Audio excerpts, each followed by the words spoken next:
जय हिंद दोस्तों। मैं रणबीर सिंह स्वागत करता हूँ फिर से आप सभी का आपके परिवार वाणी फॉर एग्ज़ाम में। तो दोस्तों आज हम लोग बात करने वाले हैं, जैसा कि आप देख पा रहे हैं, और एनटीपीसी के लिए ये प्रैक्टिस सेट है जो सेट नंबर 3 है, ठीक है।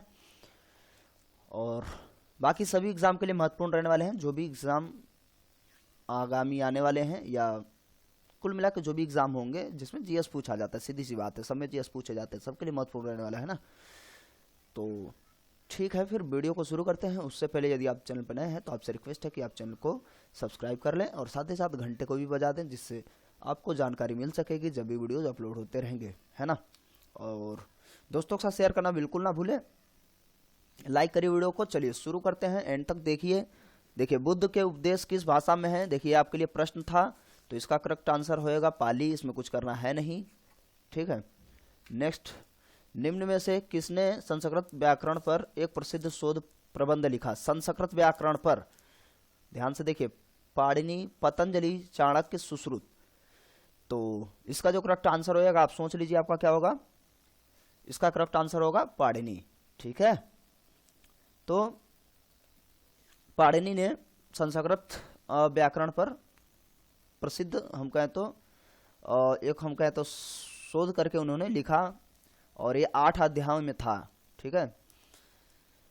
आमतौर पे इसमें जो है छंदों की जो संख्या थी 4000 के आसपास, 3960 59, ठीक है। इतनी छंद है, और इसे भाषा विज्ञान भी आमतौर पे कह लिया जाता है कि नहीं। तो अच्छा, ये जो संस्कृत व्याकरण लिखा था इन्होंने, तो ये था कौन सा, पाणिनि की जो है अष्टाध्यायी, याद रख लीजिए इसको भी, यही है जे क्या यार, अष्टाध्यायी, ठीक है। अष्टाध्यायी तो पूरा लिखा नहीं है, अष्टाध्यायी, ठीक है। पाणिनि की रचना ही है, जिसमें लगभग 4000 छंद हैं, है ना। और इसे भाषा विज्ञान के रूप में भी जाना जाता है। बाकी पतंजलि को आप जानते ही हैं, है ना, योग गुरु पतंजलि, ठीक है। आजकल तो पतंजलि आप देख ही रहे हैं। चाणक्य जी को जानते हैं, इसमें कुछ कहने की बात नहीं है। इनका जो दूसरा नाम था विष्णुगुप्त, और ये जो कौटिल्य भी थे, इन्होंने अर्थशास्त्र लिखी थी। बाकी इनका 3 राजाओं के साथ में मतलब रहे थे। तब तक देखिए मौर्य वंश जब तक ये रहे, जब तक मौर्य वंश फला फूला। ये भी कह सकते हैं कि ना होने के वजह अशोक के बाद ये नहीं थे, तो मामला गड़बड़ हो गया। सुश्रुत जो है हम कहें तो चिकित्सा विज्ञान में आप ये कह सकते हैं, तो प्लास्टिक सर्जरी के रूप में इनको जाना जाता है। सब उसी समय की बात है। आगे, भारतीय राष्ट्रीय कैलेंडर शक संवत पर आधारित है।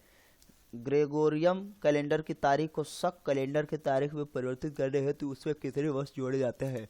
देख लीजिए भैया, ग्रेगोरियम कैलेंडर की तारीख में को शक कैलेंडर की तारीख में बदलना हो तो उसमें कितना हम लोग जोड़ दें कि वो सेम टू सेम हो जाए, ठीक है। तो इसका जो करेक्ट आंसर है 78 वर्ष, ठीक है।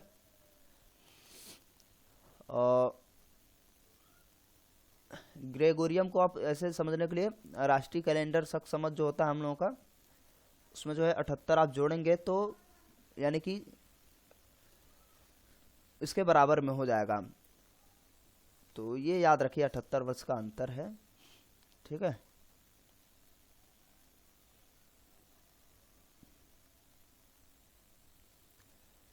बाकी चीज़ें बस इतना ही याद रखिए, चलते हैं। अच्छा, एग्रोस्टोलॉजी किसके अध्ययन से संबंधित है। कृषि विज्ञान से, अधिपादप से, घास से, निमेटोड से। तो इसका जो करेक्ट आंसर होगा, नाम से ही लग रहा है, एग्रो है ना, एग्री, तो यहाँ पे घास है। एग्रो देखिए, एग्रीकल्चर होता तो कृषि विज्ञान होता, वो अलग की बात है। और ये एग्रोस्टोलॉजी है, मतलब एग्रोस्टोलॉजी है, तो घास से संबंधित है, घास विज्ञान से, ठीक है। और बाकी कुछ और चीज़ें जैसे एंथोलॉजी जो होता है, एंथोलॉजी पुष्पों के अध्ययन से पूछ लिया जाता है ना। एंथोलॉजी और अगर हम बात कर लें एनाटॉमी, अंतरिक्ष का अध्ययन किया जाता है आमतौर पे। पोमोलॉजी, फलों के संबंधित, है ना। स्पर्मोलॉजी, बीजों का अध्ययन, स्पर्म होता है ना, स्पर्म होता है, तो ये याद रखेंगे। फिलहाल ये एग्रोस्टोलॉजी जो हो गया घास के लिए। नेविक है मिसाइल परीक्षा प्रणाली, जीपीएस सिस्टम, यूएस सिस्टम, पनडुब्बी प्रणाली। तो सॉरी, ये नेविक मतलब नाविक ही कहिए, ये ऐसे लिखा जाएगा, ठीक है, नाविक है।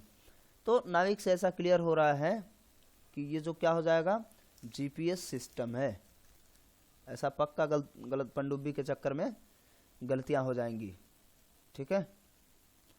तो ये जो है नौ संचालन के लिए एक, हम कहें तो उपग्रह प्रणाली है नाविक, ठीक है।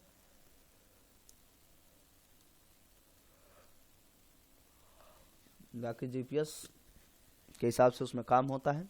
अच्छा, जीपीएस का फुल फॉर्म जो होता है ग्लोबल पोजीशनिंग सिस्टम, यानी कि कौन सा क्या पोजीशन है जीपीएस के माध्यम से पता लगा लिया जाता है। फिलहाल इसका जो करेक्ट आंसर है नाविक और जीपीएस सिस्टम है, ठीक है। तो जीपीएस का फुल फॉर्म क्या होता है, ग्लोबल पोजीशनिंग सिस्टम। इसमें जो है नाविक में लगभग 7 उपग्रह भारत में ने इसमें मतलब सेट किए हुए हैं, तो उस हिसाब से काम करता है। हिंद महासागर के आसपास के क्षेत्रों को निगरानी में रखता है।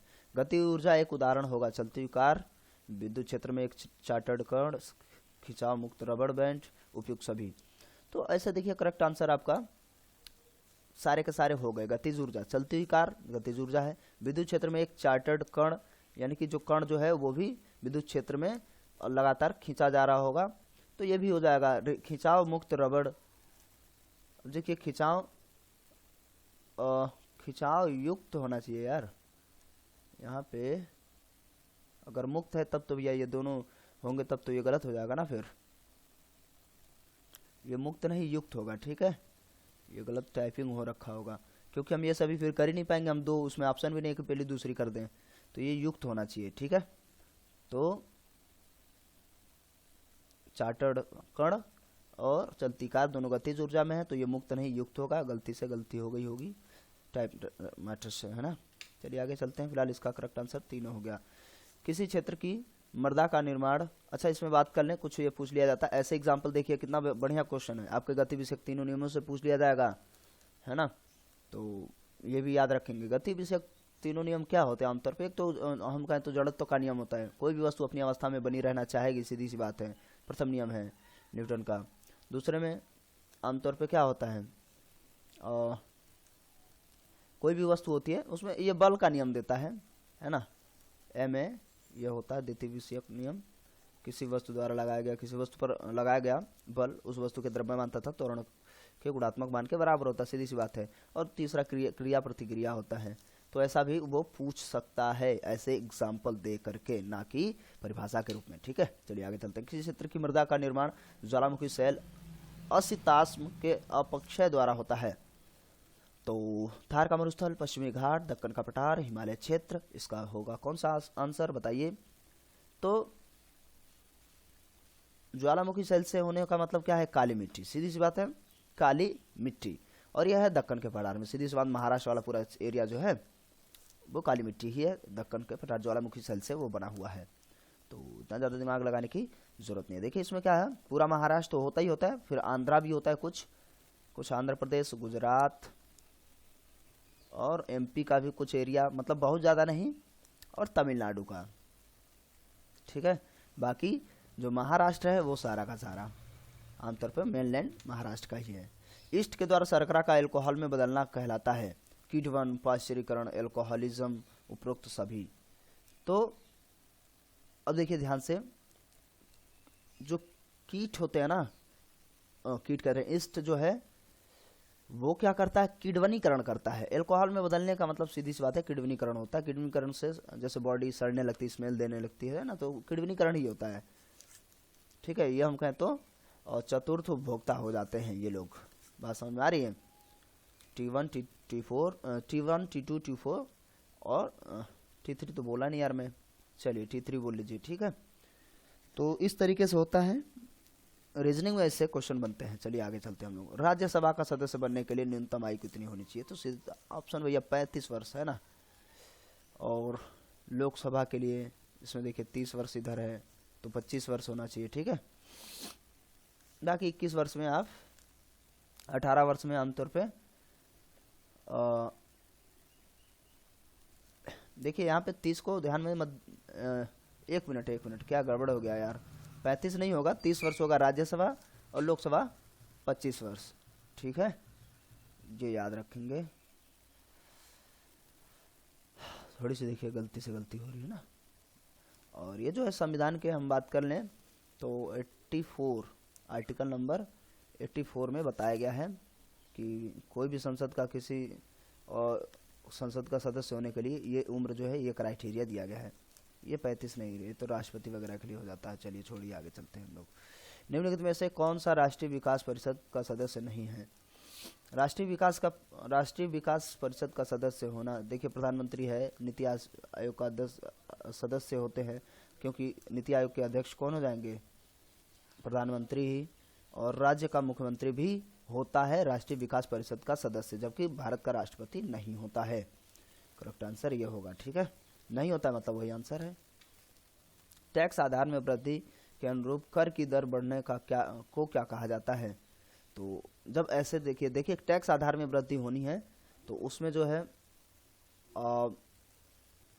जो रेट बढ़ता है, दर बढ़ता है, उसको क्या कहा जाता है? तो भैया उसको कहा जाता है प्रगतिशील कर, ठीक है, प्रगतिशील कर, ये याद रखेंगे।